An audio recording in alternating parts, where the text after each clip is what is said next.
Radio Claret América presenta Sediento de ti, la palabra, fuente de vida, con el sacerdote misionero claretiano Tony Díaz.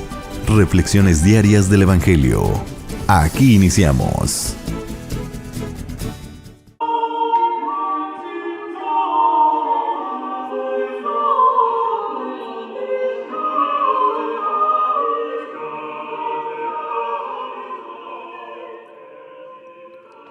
Bienvenidos hermanos a nuestras reflexiones bíblicas de las lecturas del día. Hoy es jueves de la segunda semana de Pascua. La primera lectura de hoy viene de los Hechos de los Apóstoles, capítulo 5, versículos 27 al 33. En aquellos días los guardias condujeron a los apóstoles ante el Sanedrín, y el sumo sacerdote los reprendió diciéndoles: les hemos prohibido enseñar en nombre de ese Jesús. Sin embargo, ustedes han llenado a Jerusalén con sus enseñanzas y quieren hacernos responsables de la sangre de ese hombre. Pedro y los otros apóstoles replicaron: primero hay que obedecer a Dios y luego a los hombres. El Dios de nuestros padres resucitó a Jesús, a quien ustedes dieron muerte colgándolo de la cruz. La mano de Dios lo exaltó y lo ha hecho jefe y salvador para dar a Israel la gracia de la conversión y el perdón de los pecados. Nosotros somos testigos de todo esto, y también lo es el Espíritu Santo, que Dios ha dado a los que lo obedecen. Esta respuesta los exasperó y decidieron matarlos. Palabra de Dios. El salmo responsorial es el Salmo 33, y el responsorio es: haz la prueba y verás qué bueno es el Señor. Aleluya. Haz la prueba y verás qué bueno es el Señor. Aleluya. Bendeciré al Señor a todas horas. No cesará mi boca de alabarlo. Haz la prueba y verás qué bueno es el Señor. Dichoso la persona que se refugia en Él.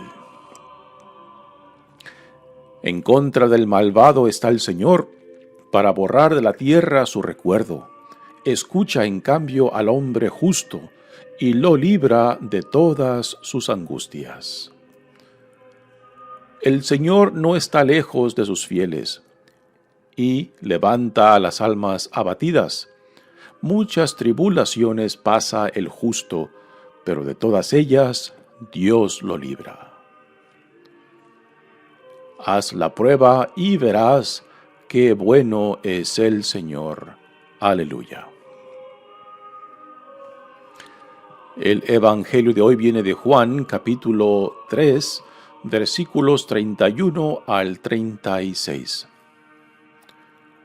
El que viene de lo alto está por encima de todos, pero el que viene de la tierra pertenece a la tierra y habla de las cosas de la tierra. El que viene del cielo está por encima de todos.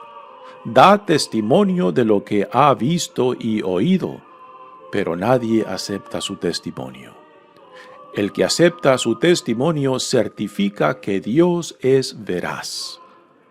Aquel a quien Dios envió habla las palabras de Dios, porque Dios le ha concedido sin medida su Espíritu.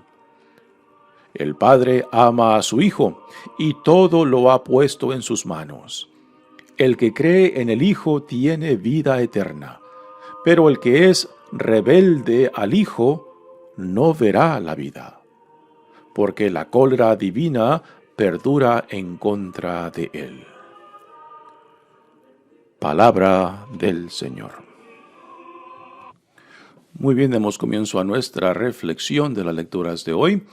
Continuamos leyendo de los Hechos de los Apóstoles, y nuevamente tenemos a los apóstoles predicando no solamente en Jerusalén, sino en el templo de Jerusalén, que es el ombligo, el centro del culto judío. Y ahí otra vez son arrestados los apóstoles y son llevados ante el Sanedrín. Recordamos lo que mencionamos ayer, que el Sanedrín es el cuerpo jurídico supremo de la comunidad judía, que tenían poder y autoridad no solamente dentro de Jerusalén, sino en todas las comunidades donde se encontraban judíos. Así que la autoridad de ellos se extendía hacia todo lugar donde había comunidades judías que se identificaban con Israel, y el Sanedrín, pues es la corte suprema de la comunidad judía. Recordamos, por ejemplo, el caso de San Pablo, que antes de su conversión, llamado Saulo, pues él iba a Damasco con cartas de recomendación del Sanedrín de Jerusalén para poder arrestar a judíos cristianos que eran considerados como herejes dentro de la comunidad judía. Así que el poder del Sanedrín de Jerusalén pues se extendía hasta Damasco, y no solamente hasta Damasco, o sea, todos los lugares donde había comunidades judías y reconocían la autoridad suprema del Sanedrín. Pues aquí los apóstoles son llevados ante el Sanedrín. También ayer les mencionamos de que el Sanedrín estaba compuesto en su mayoría por saduceos, que eran los que traficaban con el poder político y religioso dentro de la comunidad judía. Y ellos pues tenían el interés de mantener el orden y prevenir que no surgieran disturbios que atrajeran la atención del poder de Roma, porque si Roma intervenía en algún problema dentro de la comunidad judía, pues entonces los iba a reemplazar o los iba a quitar y iba a imponer su autoridad. Así que el Sanedrín, particularmente los saduceos, pues tenían el interés de mantener el orden y prevenir de que no surgiera ningún disturbio que atrajera la atención del poder romano. Por eso aquí tratan de aplastar esto, pero ya más adelante mañana veremos cómo esta voz profética interviene para darles la advertencia de que lleven cuidado con lo que están haciendo, ¿no? Ya eso lo veremos mañana.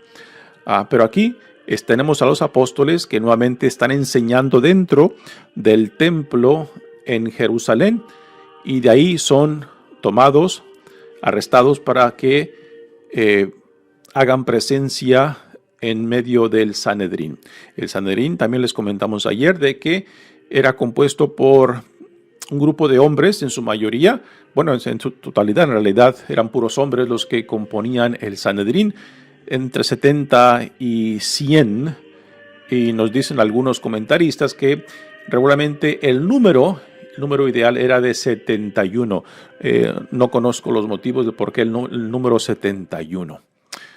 Pues ahí es donde llevan a los apóstoles, que va encabezado por Pedro, y nuevamente es Pedro quien toma la iniciativa de hablar por el resto de los apóstoles, que son arrestados y llevados ante el Sanedrín. Dice la lectura: En aquellos días los guardias condujeron a los apóstoles ante el Sanedrín, y el sumo sacerdote los reprendió, diciéndoles: les hemos prohibido enseñar en nombre de ese Jesús. Aquí hay que hacer un pequeño comentario. La traducción de este verso en realidad no menciona al nombre de Jesús. En realidad esta versión que se ha escogido para esta lectura ha cometido un error cuando dice: les hemos prohibido enseñar en nombre de ese Jesús. El texto original no menciona el nombre de Jesús, porque es precisamente eso el tema de que los saduceos, el sumo sacerdote, ni siquiera se atreve a mencionar el nombre de quien están predicando Pedro y el resto de los apóstoles. Así que la versión más legítima debería de leer: les hemos prohibido enseñar en nombre de ese hombre. El nombre de ese hombre, y el nombre de Jesús no aparece ahí, repito, porque el sumo sacerdote ni siquiera se atreve a mencionar el nombre de ese hombre. Pero cuando Pedro responde, a cada oportunidad que tiene menciona el nombre de Jesús, porque es el nombre de él, y es porque el nombre mismo de Jesús tiene poder, tiene autoridad. Y Pedro y los apóstoles pues nunca pierden la oportunidad de recalcar eso, que es en el nombre de él, puesto que de él les viene la autoridad para predicar.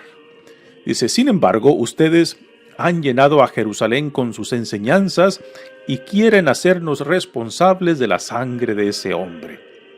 Y sí, tanto Pedro como el resto de los apóstoles están predicando, están denunciando la participación del Sanedrín en el arresto, en la condenación y en la entrega de Jesús al poder romano para que fuera crucificado, puesto que la comunidad judía no tenía la autoridad de dar pena de muerte, y por eso lo tuvieron que entregar al poder romano para que fuera crucificado.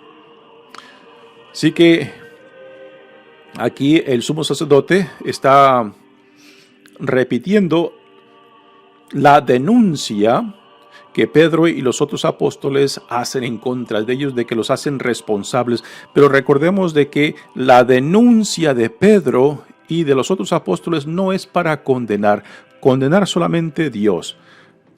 Pedro, al estilo de los profetas del Antiguo Testamento, denuncia los pecados, denuncia las ofensas, denuncia la ignorancia de aquellos que rechazaron al Hijo de Dios, al Mesías, al enviado de Dios.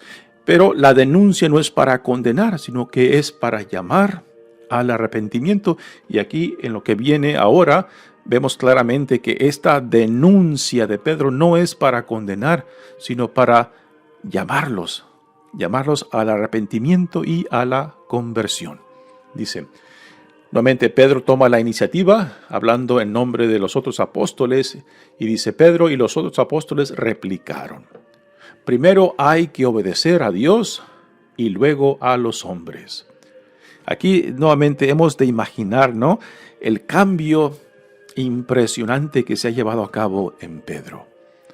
El Pedro que había negado conocer a Jesús y que lo abandonó en su momento más crucial de su pasión, pero que después de la resurrección Jesús fue a reunir otra vez a su rebaño.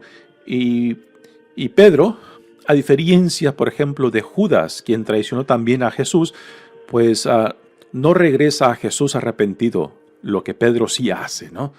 Sí regresa a Jesús ya resucitado, arrepentido, y su arrepentimiento es aceptado, y Jesús nuevamente le regresa esa dignidad que Pedro mismo había pues rechazado, había pisoteado en su negación de Jesús, en ese abandonar a Jesús, y que también puede ser considerado como una traición de Pedro mismo, ¿no?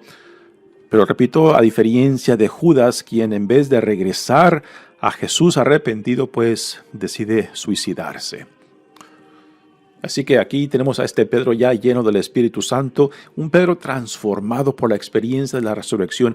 Y esto nos debe de dar pausa acerca de cómo fue esa experiencia, ¿no? De que ese miedo, ese temor antes de la resurrección que dominaba y que paralizaba a esta comunidad naciente de la iglesia, pues les impedía salir de ese cenáculo, les impedía abrir la boca por miedo a sufrir las mismas consecuencias que Jesús. Pero ahora no solamente salen fuera del cenáculo, no solamente predican dentro de Jerusalén, sino dentro del templo mismo, que es el ombligo, el centro del culto judío. Porque esta pequeña comunidad naciente del reino, esta pequeña iglesia, digamos, pues no se ven separados de la comunidad judía, se ven plenamente identificados con las promesas que Dios había hecho desde antiguo, desde Abraham, Moisés, los patriarcas, a los profetas, ¿no? Y Pedro y el resto del grupo de los apóstoles ven a Jesús plenamente identificado con la tradición de la ley mosaica, los profetas, los salmos. Y por eso ellos están plenamente identificados con la realización de las promesas que Dios desde antiguo había hecho al pueblo de Israel. Y es así como lo predican. Así que Pedro toma la palabra, nuevamente Pedro transformado. ¿De dónde le salió este valor? De la conversión. ¿De dónde le salió nervio de hablar de esta manera? Un Pedro que muy probablemente era analfabeta, que ni siquiera quizás sabía leer ni escribir. Pero ahora está ante el Sanedrín, la Corte Suprema de la comunidad judía, y ante ellos habla con este valor. No baja la cabeza, ni tampoco se los echa en cara. Repito, denuncia, pero para llamarlos al arrepentimiento y a la conversión, no para condenar. Esto es un punto muy, muy importante. Continúa Pablo diciendo: el Dios de nuestros padres resucitó a Jesús.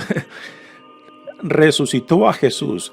El sumo sacerdote no se atreve ni a mencionar el nombre de ese hombre, el nombre de quien predican Pedro y el resto de los apóstoles. Pero aquí Pedro dice: el Dios de nuestros padres resucitó a Jesús, a quien ustedes dieron muerte colgándolo de la cruz. Fueron los romanos los que lo crucificaron, pero sí fueron los líderes y quizás algunos de estos del Sanedrín que también participaron en la condenación y en la entrega de Jesús a los romanos para que fuera crucificado. La mano de Dios lo exaltó, o sea, lo exaltó, que lo puso a la derecha de Dios Padre, ¿no? Son palabras serias acerca de no solamente quién es Jesús y lo que Dios ha hecho con esa entrega de sí mismo por la salvación del mundo. Esa expresión de amor, del amor mismo de Dios por toda la creación, que en Jesucristo se manifiesta al donarse, al entregarse por la salvación del mundo. La mano de Dios lo exaltó y lo ha hecho jefe y salvador, para dar a Israel la gracia de la conversión y el perdón de los pecados. Aquí está la invitación al arrepentimiento y a la conversión. Así que Pedro está denunciando no para condenar, sino para llamarlos a la conversión y al arrepentimiento. Nosotros, dice Pedro, somos testigos de esto, y también lo es el Espíritu Santo. Vaya palabras, ¿no? Nosotros somos testigos, y no solamente nosotros, sino el Espíritu de Dios mismo que se les fue dado por medio de Jesucristo también testifica de lo que proclaman, testifica de que es Dios en Jesucristo quien ha hecho todo esto, ¿no?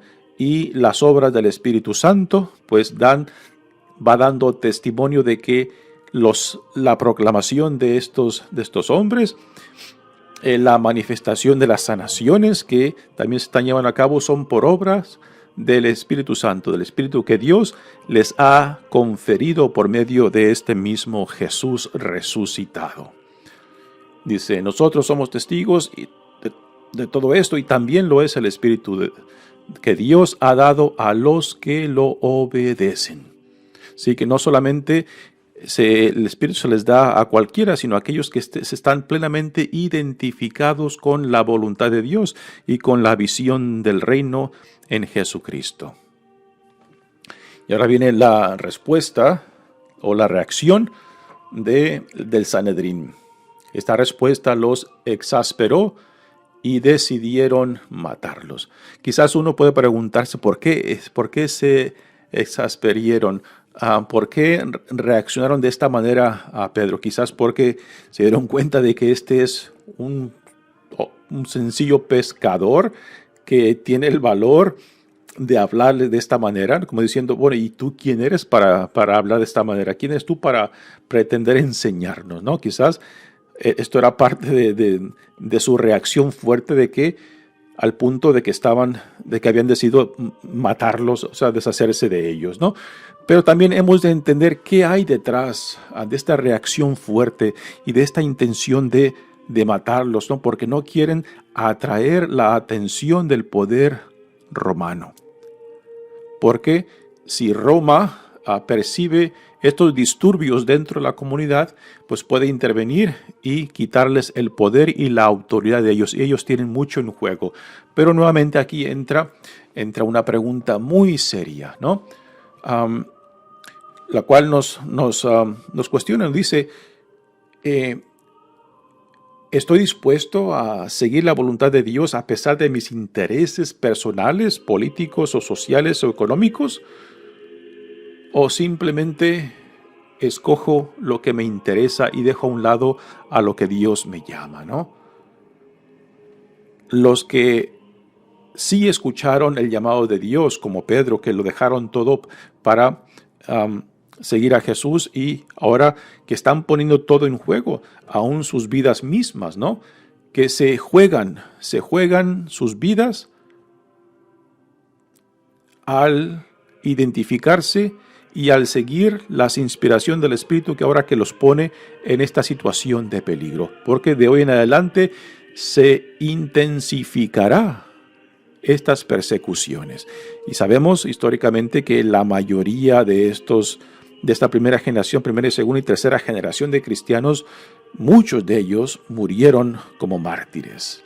La mayoría de estos apóstoles murieron como mártires, ¿no? Así que estaban poniendo todo en juego.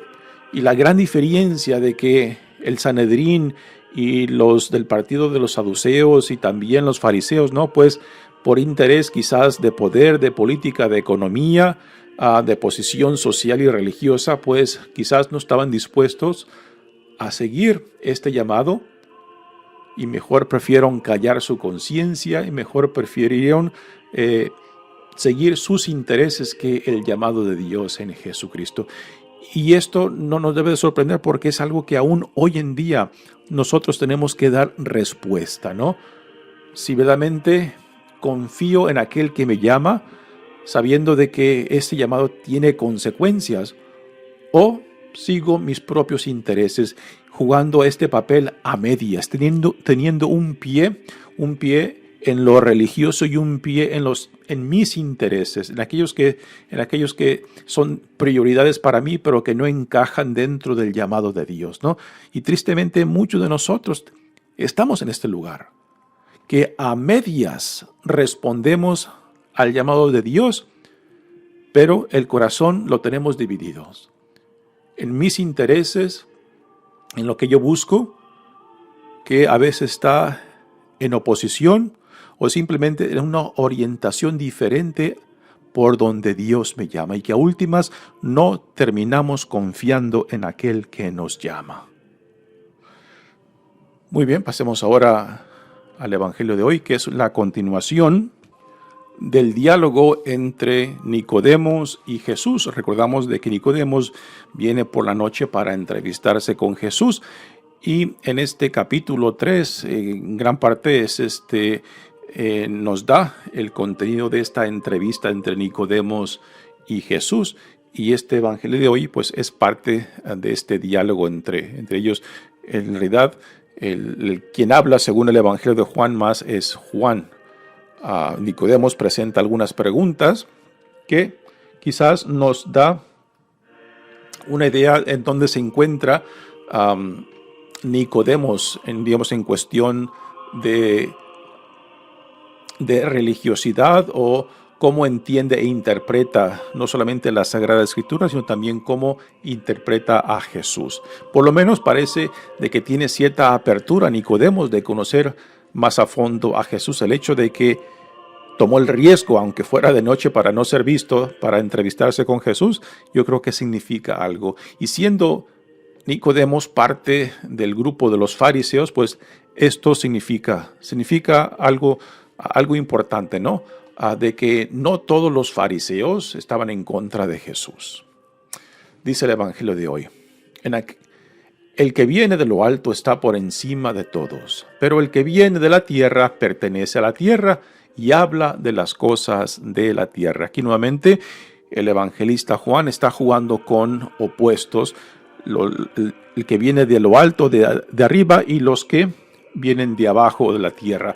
Pero aquí quizás una pregunta que podemos hacernos es la siguiente: ¿a quién hace referencia Jesús cuando dice pero el que viene de la tierra pertenece a la tierra? No son palabras necesariamente de denuncia o negativas, también pueden ser simplemente descriptivas, que pueden aplicarse, por ejemplo, a una persona como San Juan el Bautista, que aunque fue también su nacimiento en intervención divina, pues no está el mismo nivel de Jesús, que es el Hijo de Dios, y particularmente como lo describe el evangelista Juan en su preexistencia antes de la encarnación. Esto lo vemos en el bellísimo primer capítulo del Evangelio de Juan. Así que estas palabras también pueden aplicarse a un Juan Bautista, ¿no? De que él hablaba acerca de las cosas de la tierra, llamando al arrepentimiento y al bautismo de agua, ¿no? Pero lo que Jesús nos viene dando es algo más allá de simplemente un bautismo de arrepentimiento, sino también nos llama a la nueva vida, a ser parte de lo que Dios está inaugurando en él, el reino de Dios. Así que estas palabras, el evangelista Juan juega con opuestos, con contrastes, que es uno de los patrones que son muy comunes en este evangelio. El que viene del cielo está por encima de todos. Se da testimonio de lo que ha visto y oído, pero nadie acepta su testimonio. Aquí estas palabras se pueden tomar en diferentes formas.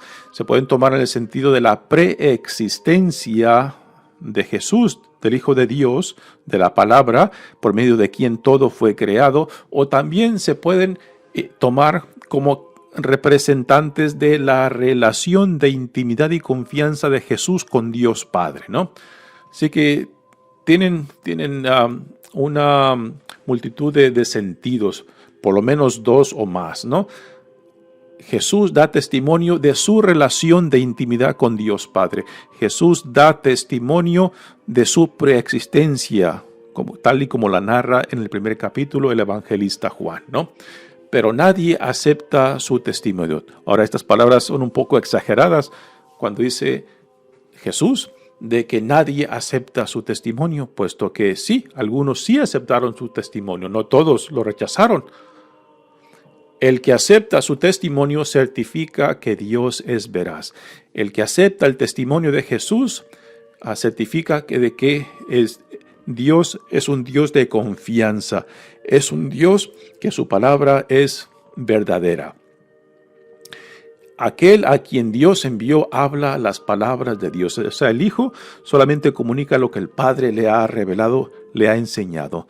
Y Jesús esto lo modela profundamente, ¿no? Jesús nunca se apunta a sí mismo, Él siempre apunta a Dios Padre, quien lo ha enviado. Y Jesús no se proclama a sí mismo, sino a aquel que lo ha enviado. Y solamente viene para hacer la voluntad de Dios Padre. Aquel a quien Dios envió habla las palabras de Dios, porque Dios le ha concedido sin medida su Espíritu. Este es el mismo Espíritu que después confesamos de que Dios Padre y el Hijo nos ha enviado para continuar la misión del reino.